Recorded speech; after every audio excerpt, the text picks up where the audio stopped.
the truly terrifying apex predator? If the first thing that comes to your mind is T-Rex, then you've definitely been brainwashed.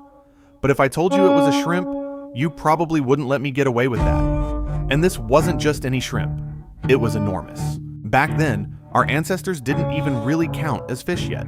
They were only about 3 centimeters long, shorter than your pinky finger. It was called Milikunmingia. According to the latest data, some kunming fish may actually have had 4 eyes.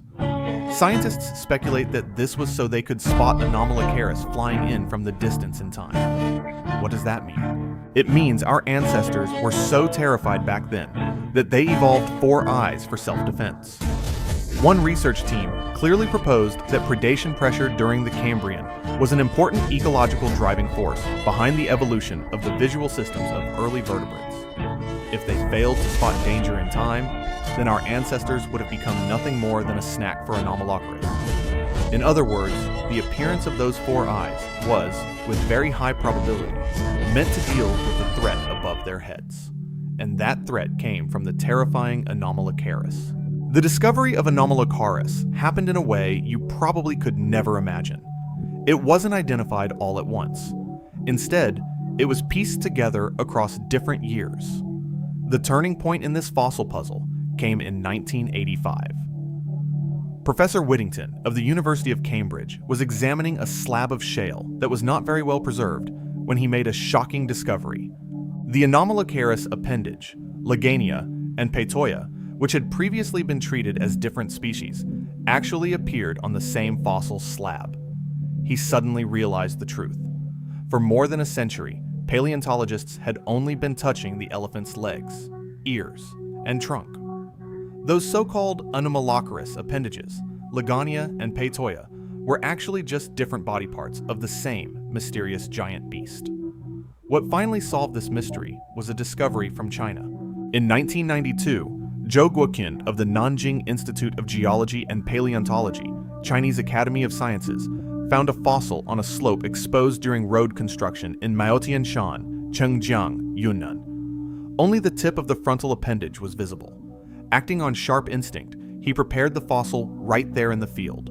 When a complete pair of frontal appendages and the head were revealed, everyone was thrilled. Right after that, another scholar, Zhu Maoyan, remembered a strange rock he had collected at the same place 2 years earlier. Because no one had been able to identify it, it had been left sitting in an office tray. When that fossil was prepared, a stunning and beautifully preserved complete Anomalocaris, over 40 centimeters long, was finally revealed to the world. It had huge frontal limbs, a beautiful tail fan, and even its teeth and eyes were clearly visible. This complete Chinese specimen of Anomalocaris not only ended a century-long misunderstanding, but also revealed to the world the true face of the top predator during the Cambrian explosion. Now pay attention. You might think 40-something centimeters doesn't sound very long, but you need to know that this may have been a juvenile individual. The largest specimens of Anomalocaris could reach 2 meters, and scientists have given an average range, showing that Anomalocaris generally grew to 60 centimeters to 1.5 meters. There is another extremely important point. In the Cambrian Ocean, 90% of organisms were only centimeter scale. In other words, if you scooped up water with your hand, your palm could hold hundreds of different Cambrian marine creatures. Compared to them, Anomalocaris was an absolutely gigantic giant, and the ancestors of mammals at that time were only about 2 to 3 centimeters long. A 3-centimeter animal would probably have been a delicious bite for a large carnivore like Anomalocaris. With one inhale, your ancestor could end up in its stomach. It wouldn't even need to chew. And it wouldn't need to use its crusher either, because that crusher was specially used for dealing with shelled trilobites. Why do I say that? Because if you saw the fossil of Anomalocaris' mouth for the first time, there's a very high chance you'd mistake it for something else. Maybe the imprint of a chrysanthemum in the rock, or a flattened pineapple slice. Its mouth was made of 32 plates arranged in a circle in a radial pattern, like a fossilized flower. But this flower bloomed on the face of a giant beast 500 million years ago.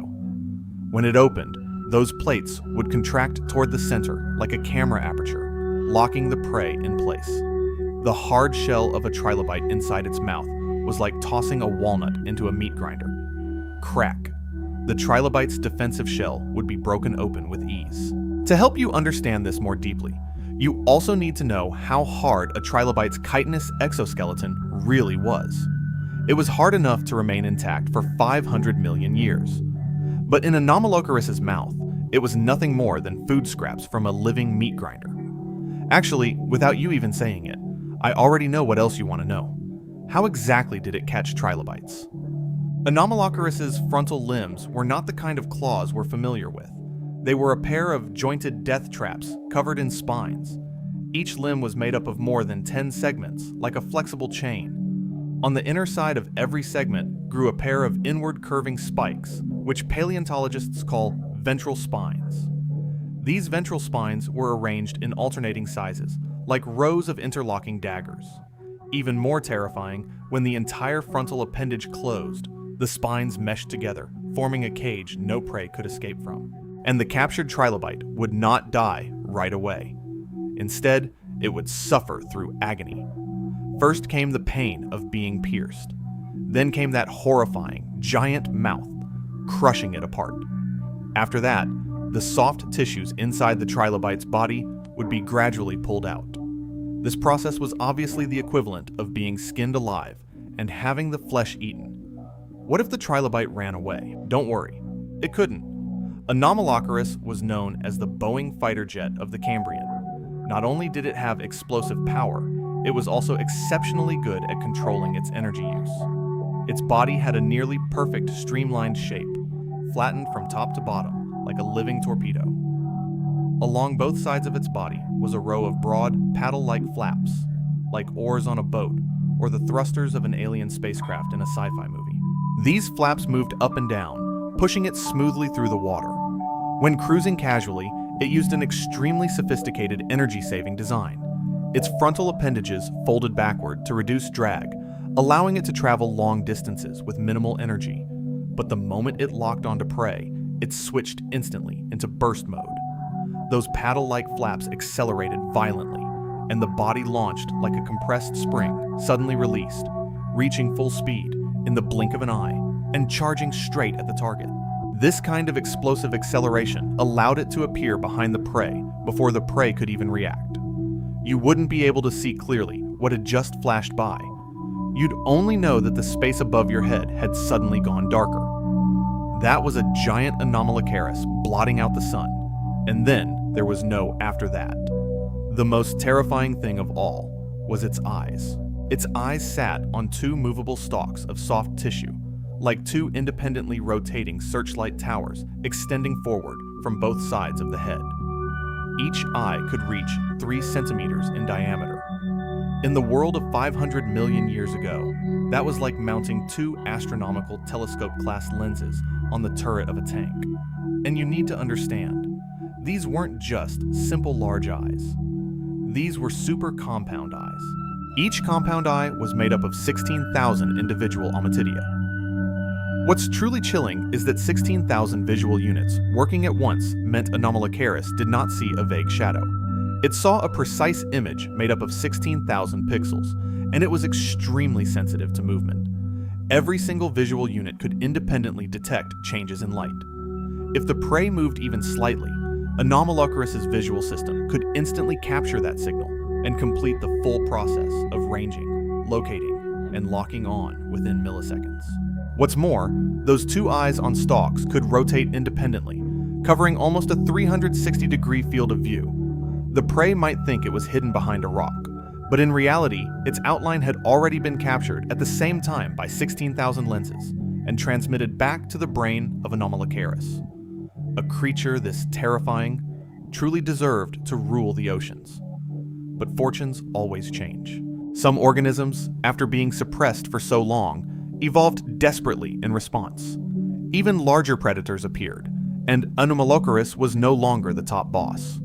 Or it may very well have been wiped out by environmental change. But even today, this remains a mystery that the field of paleontology has not yet fully solved. Can you help everyone solve that mystery?